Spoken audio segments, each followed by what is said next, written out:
नमस्कार मित्रमैत्रिणींनो, जर तुम्हाला आपल्या चॅनलवरच्या कथा आवडत असतील तर लाईक करत जात जा आणि चॅनलला सबस्क्राईब करून बाजूची घंटी दाबा आणि ऑलवर सेट करा, म्हणजे जेव्हा जेव्हा मी नवीन व्हिडिओ किंवा कोणतीही नवीन पोस्ट अपलोड करेन तेव्हा ती सगळ्यात आधी तुमच्यापर्यंत पोहोचेल।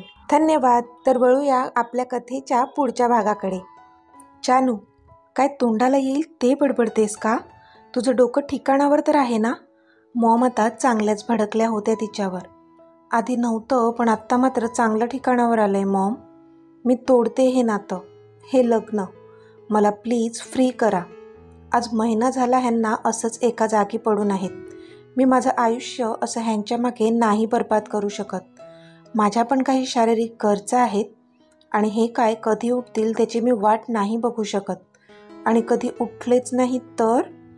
जानू जे तोंडाला येईल ते बोलत होती, पण अचानक थांबली, कारण तिच्या गालावर आता एक जोरदार थप्पड बसली होती आणि समोर मॉम डोळ्यात आग घेऊन उभ्या होत्या। आता पुढे, तुला लाज नाही वाटत का असं अभद्र बोलायला? मॉम बोलल्या। त्या अतिशय रागाने लालबुंद होऊन जानूकडे पाहत होत्या। सॉरी मॉम, पण जे आहे ते आहे। मी कुठे स्वतःच्या मनाचं बोलते? डॉक्टरच तर बोलले डॅडना की आता ह्यांना उठायला कदाचित 10 वर्षेसुद्धा लागतील आणि तोपर्यंत मी थोडीच ह्यांची वाट बघत इथे झुरत बसणार आहे। मला माझी लाईफ आहे, ती ह्यांच्यासोबत काय नाही तर दुसरं कोणासोबत काय मी स्पेंड करू शकते। जानू निर्विकार चेहरा ठेवून बोलली।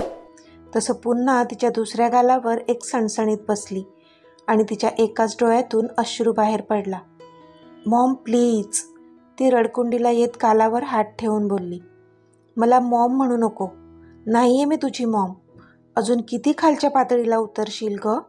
तुला खरंच अमितबद्दल काहीच वाटत नाही का?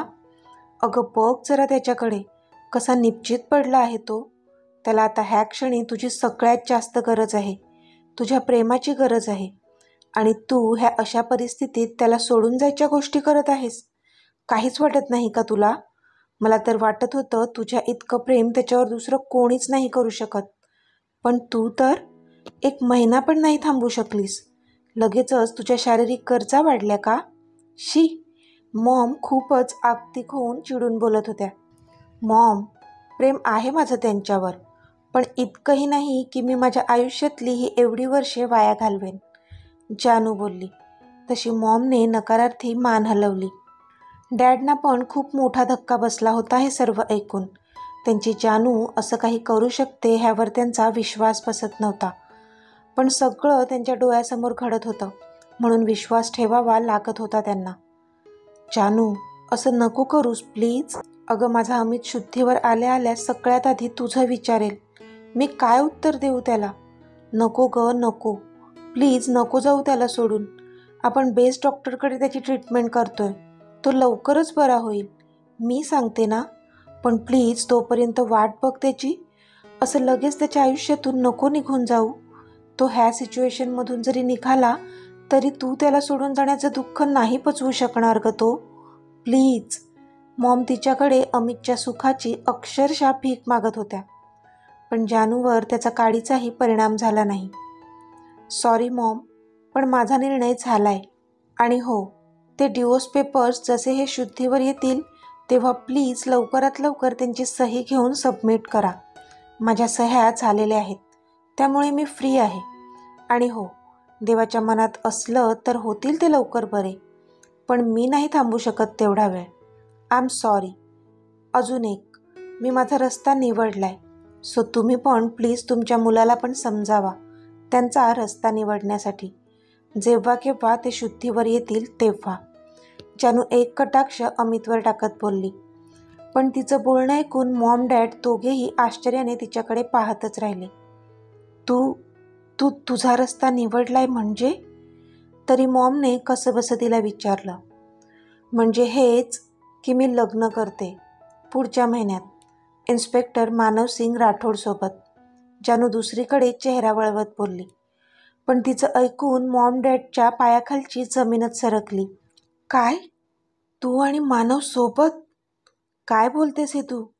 मॉमला अजून विश्वास बसत नव्हता। जे तुम्ही ऐकलं तेच बोलले मी. पुढच्या महिन्यात मी लग्न करणार आहे, ती बोलली. अहो, ही काय बोलते बघा ना, मॉम डॅडकडे पाहून बोलल्या. त्यांना काहीच सुधरत नव्हतं.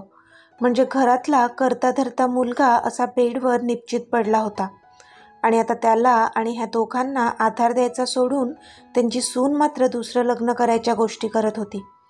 कसं सहन करणार होत्या त्या? जानू, का असं वागत आहेस तू? तू तर अशी नाही आहे. आमची सून नाही, मुलगीच आहेस ना तू. काही कारण आहे का ह्या मागे? प्लीज मला सांग, आपण सॉल्व करू, डॅड बोलले. डॅड, जे पण कारण आहे ते मी तुम्हाला ऑलरेडी सांगितले. मी माझ्या आयुष्याची इतकी महत्त्वाची वर्षे अशी तुमच्या मुलाची वाट बघण्यात नाही घालवू शकत. आता प्लीज मला जाऊ द्या, जानू निर्विकारपणे बोलली. अहो, जाऊ द्या तिला. तिचं सुख जर त्या मानवमध्येच असेल तर जाऊ द्या तिला, नका अडवू. पण एक लक्षात ठेव जान्हवी, माझ्या मुलाला तू अशा परिस्थितीत सोडून जात आहेस जेव्हा त्याला तुझी सगळ्यात गरज आहे. तू पण आयुष्यात कधीच खुश राहणार नाही. तुला पावला पावलांवर संकटांचा सामना करावा लागेल. एका आईचा श्राप आहे तुला. हो, एका आईचा. कारण मी फक्त अमितची आई नव्हते, तर तुला पण मी माझी मुलगीच समजत होते, मॉम रडून रडून बोलल्या. जानूने एकदा मॉम आणि डॅडकडे पाहिलं, मग एकदा बेडवर निपचित पडलेल्या अमितकडे पाहिलं आणि मग चेहरा वळवून आपली पॅक केलेली बॅग घेऊन ती तिथून निघून गेली, कायमची. Flashback over. अमित तसाच खाली बसून होता आणि त्याच्या डोळ्यांतून अविरत अश्रू वाहत होते. मागचं सगळं जसंच्या तसं त्याच्या नजरेसमोर येऊन गेलं आणि तो पुन्हा बिथरला. अर्थात तेव्हा तो कोमामध्ये होता, म्हणून हे सर्व त्याने स्वतःच्या डोळ्यांनी नव्हतंच पाहिलं. पण जेव्हा तो 3 वर्षांनी कोमामधून बाहेर आला आणि बरा झाला, सगळ्यात आधी त्याने तिचंच नाव घेतलं होतं. तिलाच हाका मारत होता तो. पण ती होती कुठे? ती तर खूप दूर निघून गेली होती त्याच्यापासून. आधी तर मॉम डॅडने काहीतरी कारण सांगून दिवस ढकलले होते, कारण डॉक्टरांनी त्याला जास्त स्ट्रेस द्यायला नव्हता सांगितला. पण तो मीत होता. त्याच्या जानशिवाय कसा राहू शकणार होता तो? आधीच आयुष्यातली 3 वर्षे तिला न पाहता घालवली होती. त्यात अजून आता एक दिवसही काढू शकत नव्हता तो तिच्याशिवाय. त्याच्या हट्टापुढे मॉम डॅडना झुकावं लागलं आणि जानूचं सत्य सांगावंच लागलं. पण ते ऐकून तो मात्र शॉक झाला होता. पण अजूनही त्याचा विश्वास नव्हताच त्यांच्या बोलण्यावर. त्याची जानू असं करूच शकत नाही, ठाम विश्वास होता त्याचा. पण जेव्हा मॉमने CCTV फुटेज त्याला दाखवले, ज्यामध्ये जानूने स्पष्ट केलं होतं की तिला आता अमितसोबत नव्हतं राहायचं आणि मानवसोबत लग्न करायचं होतं, ते पाहूनच त्याचे हातपाय कार पडले आणि तो पुन्हा बिथरला. तिचे ते शब्द त्याच्या हृदयावर जणू लाखो वार करत होते. तो पुन्हा तुटला होता. पण तरी त्याचा विश्वास बसत नव्हताच. त्याची जानू असं काही करेल त्याला अजिबात खरं वाटत नव्हतं. नक्कीच कोणत्या तरी मजबुरीने ती हे सगळं करत असेल असं त्याला वाटत होतं. नक्कीच काहीतरी आहे जे आपल्याला दिसत नाहीये असंच त्याला वाटत होतं. का नाही वाटणार? इतकं जास्त प्रेम होतं त्याचं तिच्यावर. म्हणून मग त्याने रॉनी आणि टीमला तिला शोधून आणायचे आणि सत्य शोधून काढायचे ऑर्डर्स दिले होते. पण ते करण्याआधीच अजून असं काहीतरी घडलं होतं, ज्यामुळे त्याला विश्वास ठेवावाच लागला की त्याच्या जानूने त्याला धोका दिला आहे. आणि ह्यावेळी मात्र तो पूर्णपणे कोलमडला होता. त्याच्या मनात, हृदयात तिच्यासाठी आणि मानवसाठी फक्त आणि फक्त तिरस्कार भरत गेला होता. मम्मा, मी पण येणार हॉस्पिटलमध्ये.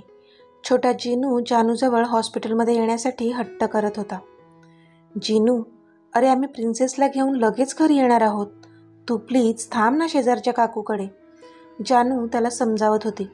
पण तो मात्र तोंड पाडून गाल फुगवून उभा होता. जिनू प्लीज, जानू केविलवाण्या स्वरात बोलली. तसा तो लगेचच पाघळला आणि ओके बोलला. माझं गुणी बाळते, आय लव्ह यू, जानू त्याचा गालगुच्चा घेत बोलली. I love you too mamma, तो तिच्या कपाळावर किस करत बोलला.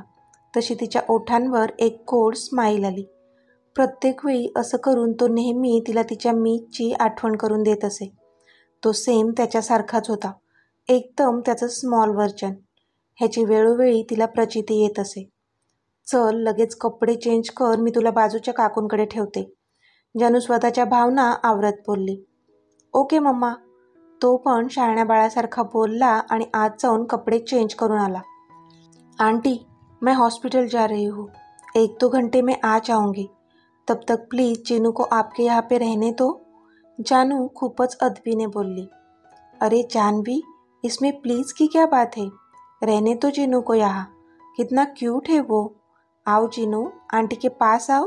शेजारच्या काकू बोलल्या तसा जीनू हसून त्यांच्याकडे गेला.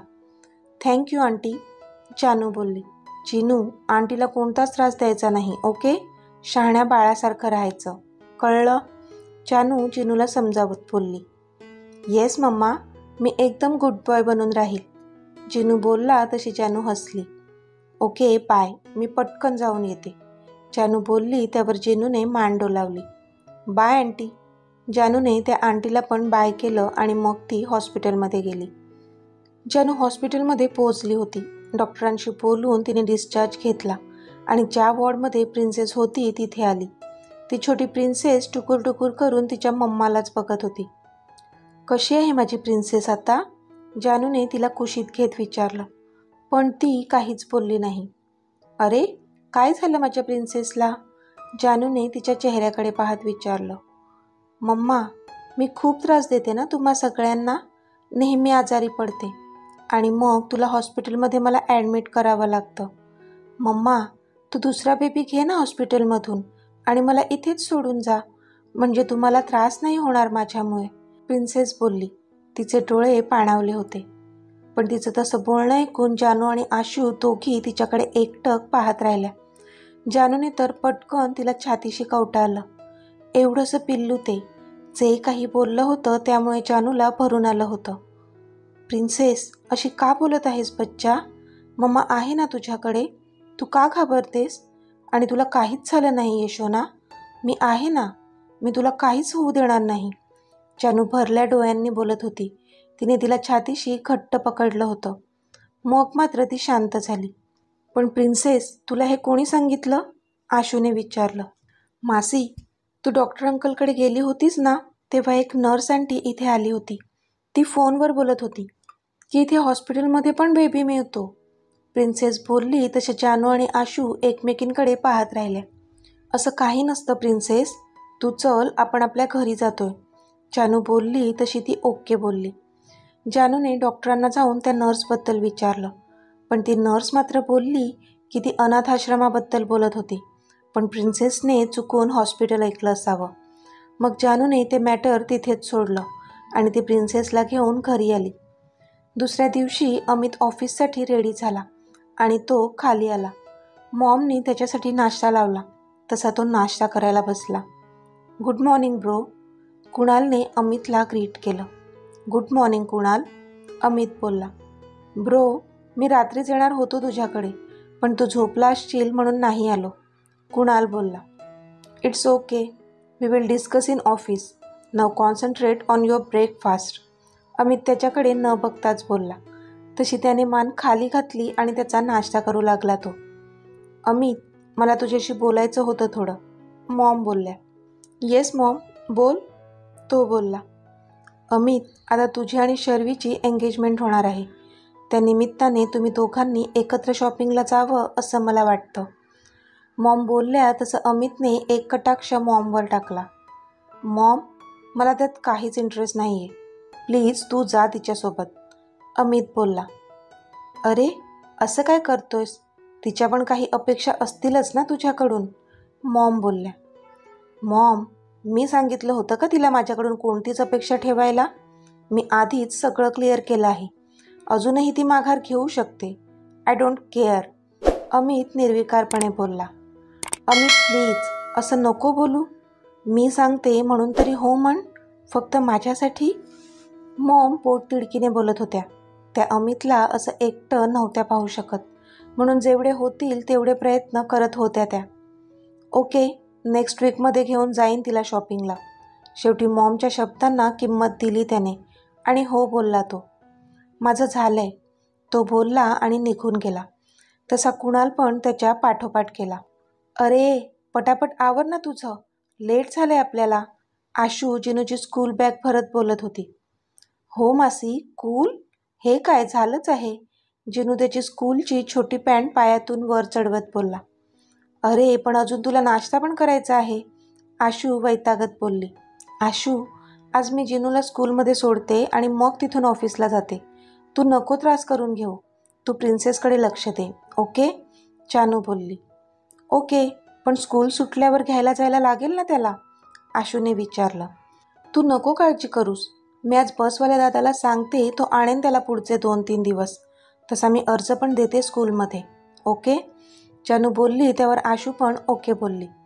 चल मी निघते आता, बाय, जानू बोलली. बाय मासी, जिनू पण बोलला. बाय, सांभाळून जा, आशू त्या दोघांना हात हलवत बाय करून बोलली आणि मग ती तिच्या घरातली कामं पूर्ण करू लागली. जानूने जिनूला स्कूलमध्ये सोडलं आणि मग ती तिच्या ऑफिसमध्ये पोचली. हॅलो मॅम, एका ज्युनियरने तिला ग्रीट केलं. हॅलो, आज इतना सामसूम क्यों है ऑफिस, तिने विचारलं. मैम, आपको नहीं पता क्या, त्या ज्यूनियर ने विचारलं. नहीं, मैं पिछले 3 दिन से ऑफिस नहीं आई थी, आज ही आई हूँ, जानू बोली. हे जानवी, तुम आ गई, कम. अब कैसी है तुम्हारी बेटी की तबीयत, आदर्शने विचारलं. आदर्श म्हणजे जानवीचा कलीग, जो जानवीसोबत एकाच प्रोजेक्टवर काम करत होता. अब ठीक है वो, लेकिन आदर्श क्या हुआ, ऑफिस इतना सामसूम क्यों है, जानू ने सगळीकडे नज़र फिरवत विचारलं. अरे वो तुम नहीं थी ना, इसलिए तुम्हें नहीं पता. अपनी कंपनी को मुंबई के एक बहुत ही फेमस कंपनी ने टेक ओवर किया है, आदर्श बोलला. व्हॉट, मुंबई? जानूला मुंबईचं नाव ऐकूनच पोटात गोळा आला. शॉकच बसला तिला. अरे क्या हुआ तुम्हें, तुम इतना जोर से क्यों चिल्लाई, आदर्श ने विचारलं. नहीं, ऐसा तो कुछ नहीं, वो अपनी कंपनी टेक ओवर की ना, इसलिए थोड़ा शॉक हो गई, जानू समोरच्या ग्लासमधलं पाणी घटाघट पीत बोलली.